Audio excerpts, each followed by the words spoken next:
Всем привет, меня зовут Вячеслав Слэш, и в этом видео мы постараемся раскрыть тему, что влияет на принятие наших решений во время игры. Перечислим все, что влияет, раскрою по максимуму каждую тему, ну и однозначно это видео улучшит, надеюсь, что улучшит вашу игру. Ну что ж, поехали.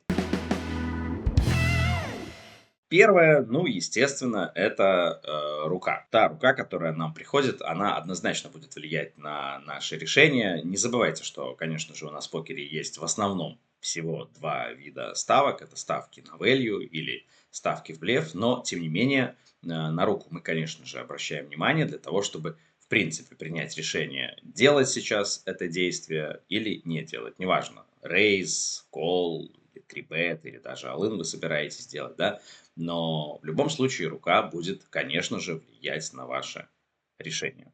Ну и проще всего, конечно, пользоваться по умолчанию чартами, которые вы либо от нас получили, либо где-то в другом месте. Проверь свой уровень игры в покер. Получай новый контент раньше всех. Уникальные бонусы для покеристов. Все это в нашем телеграм-боте. Также ты сможешь записаться на пробное занятие в Академию покера и достичь результатов, как наши ученики. Ссылка на бота уже в комментариях под видео.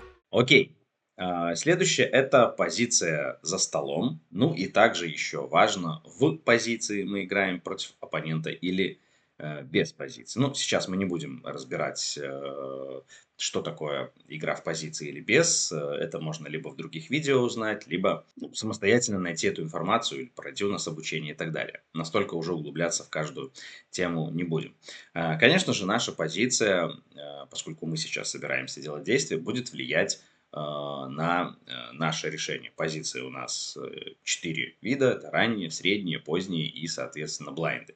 Ну и также, когда вы играете против конкретного оппонента, то есть реагируете на его действия, например, вы хотите сделать call, или вы хотите сделать 3bet, или даже all-in, то вы должны обратить внимание, в позиции вы находитесь против него или без позиции. Играть в позиции, конечно же, гораздо выгоднее, мы больше рук для этого используем, и также это повлияет на размеры наших ставок, которые мы хотим сделать. Поэтому обращайте внимание и на свою позицию, и также как вы сидите против оппонента, против которого сейчас собираетесь играть. Следующее, это, конечно же, действия оппонента до нас. Если перед вами были какие-то действия, неважно, активные или пассивные, но тем не менее они были, мы это игнорировать не можем. И, конечно же, наши руки, да, будут отличаться. То есть, если, например, перед нами не было никаких действий, то мы заводим в игру гораздо больше рук, потому что мы первое делаем, ну, активное либо пассивное действие. Ну, а если перед нами были какие-то, тем более активные действия, то наш диапазон однозначно будет уменьшаться. Ну и не забывайте, что по-прежнему у нас есть всего два вида ставок в основном, да, в вакууме у нас два вида ставок, value и блеф, и, соответственно, старайтесь их поляризовать, то есть играть 50 на 50, если против вас тем более играет компетентный игрок, не слабый, то рекомендуется, конечно же, и value действия, и блеф действия делать 50 на 50. Таким образом мы максимально скрываем силу своей руки. Ну а если перед вами был слабый оппонент, то, конечно же, блефовать против него не очень стоит. Важно, что действия оппонента, конечно же, влияют на наши решения. Следующее касается уже непосредственно стека.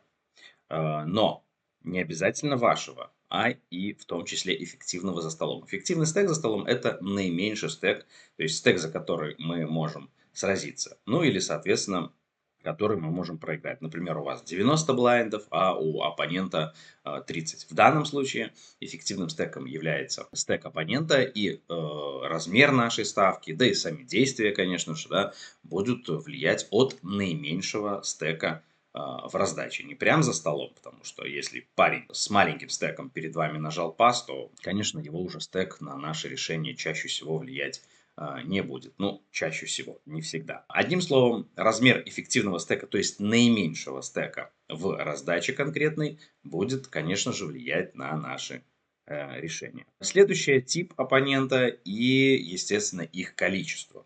Потому что Бывают раздачи в хедзапе, то есть когда вы играете против одного оппонента, ну и, соответственно, когда перед вами несколько игроков зашли в игру. Поэтому количество игроков однозначно влияет. Ну и тип оппонента это, наверное, самое главное дополнительное условие за столом, потому что оппонентов бывает много разных, тайтовые, пассивные, агрессивные, лузовые и так далее. Тоже есть отдельное видео по этой теме, обязательно посмотрите, поскольку тип оппонента – это, наверное, самая главная дополнительная информация за столом, которую мы обязаны учитывать. Это нам как раз позволяет максимально, оптимально сыграть в нужной ситуации. Ну и это причина эксплуатировать оппонента, да, исходя из его сильных и, соответственно, слабых сторон. Если вы видите, что оппонент часто сдается на 3 беты, значит, что мы должны делать?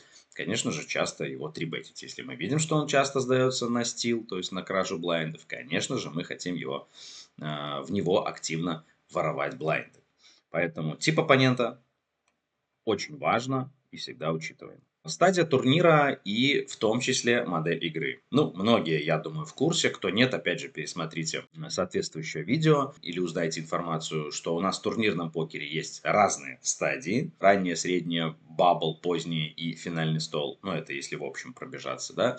И, соответственно, есть такое понятие, как модель игры. Это одно из отличий кэша от МТТ, потому что в кэше у нас одна модель игры, доллар ЕВ, а в турнирном покере у нас две модели игры, соответственно, чип ЕВ и ICM. То есть, когда мы принимаем решение, исходя из фишек, то мы работаем по механике чип ЕВ, да, исходя из плюсовости наших действий по фишкам.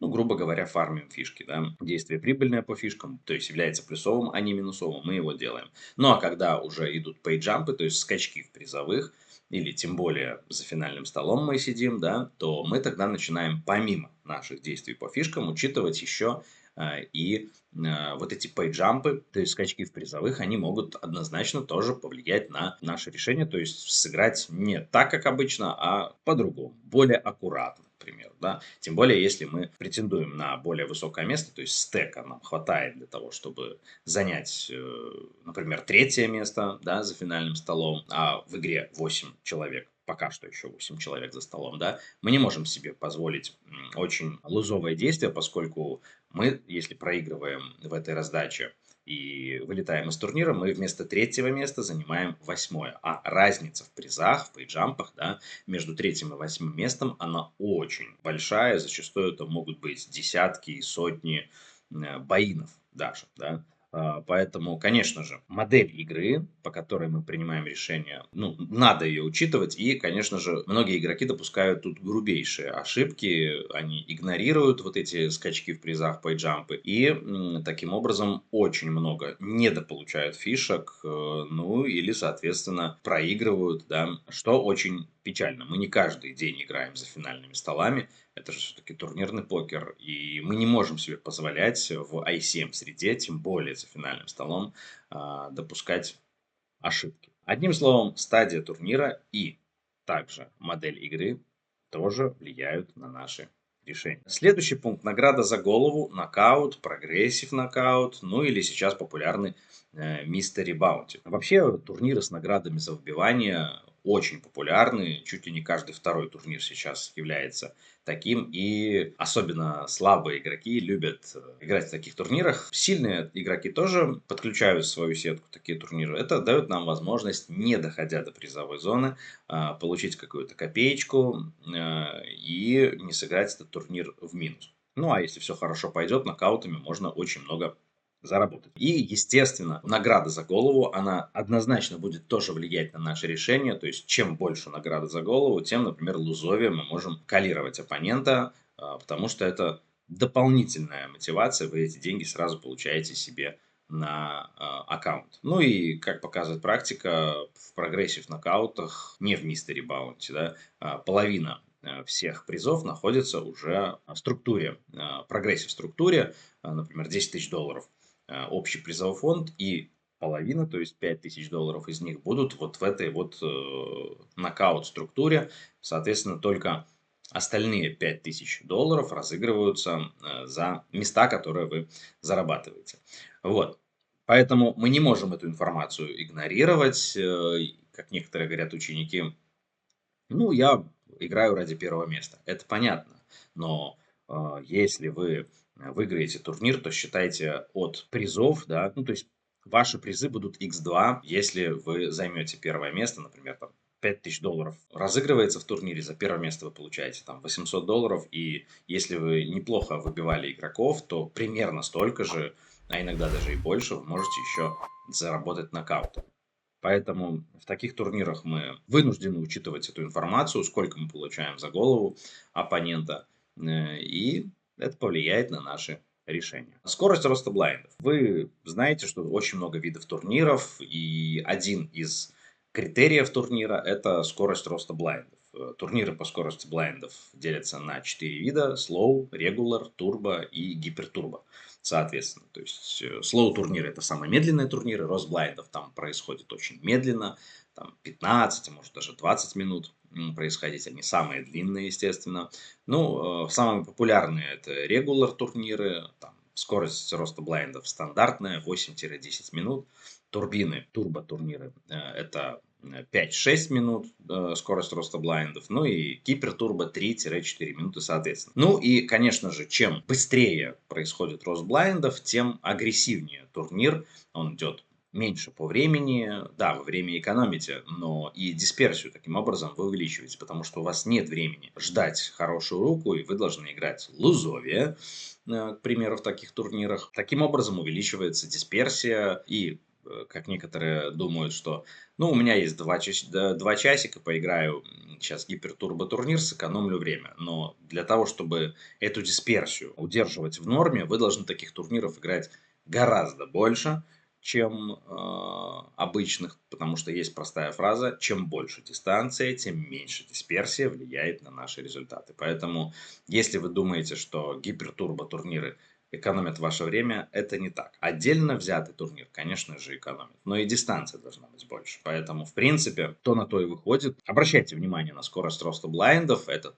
тоже будет влиять на вашу стратегию и на ваши решения в отдельно взятых раздачах. Ну и сам тип турнира. Бывают там фризаут — это турниры, где нет ребаев, реентри, да, то есть один вход у вас есть. Соответственно, реентри, ребаи, аддоны тут, да, где есть докупки. Ну, есть клиенты покерные, где есть еще и аддоны, то есть по окончании поздней регистрации можно еще докупить себе стек, но это в отдельно взятых площадках. Есть такие турниры, например, на покердоме.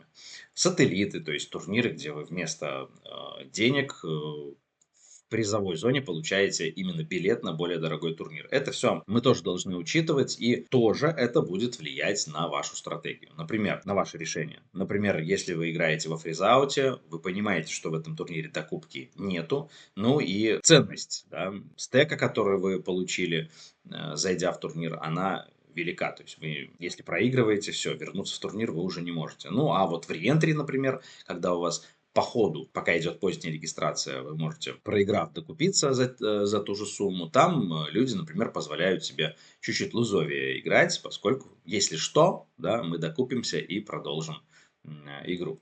Ну, а сателлиты — это отдельные турниры, где вы отбираетесь на более дорогой турнир, и, ну, или несколько сателлитов вы можете играть. Это степ-сателлиты называется. То есть сателлит в сателлит, а потом уже на целевой турнир. Да, конечно, пробиться через несколько степов тяжело, потому что чем больше шагов вам нужно сделать, чем больше сателлитов вам нужно пройти, тем больше дисперсия, потому что вам подряд нужно несколько раз, да, минимум выступить успешно. И особенно в поздних стадиях сателлита, поскольку наша задача не первое место взять, а попасть в количество вот этих игроков, которые получают билеты, наша стратегия в корне может отличаться. Мы можем даже тузов выбросить. Есть случаи, когда мы можем даже на префлопе выбрасывать тузы. Короче, там не работает push-fold стратегия классическая.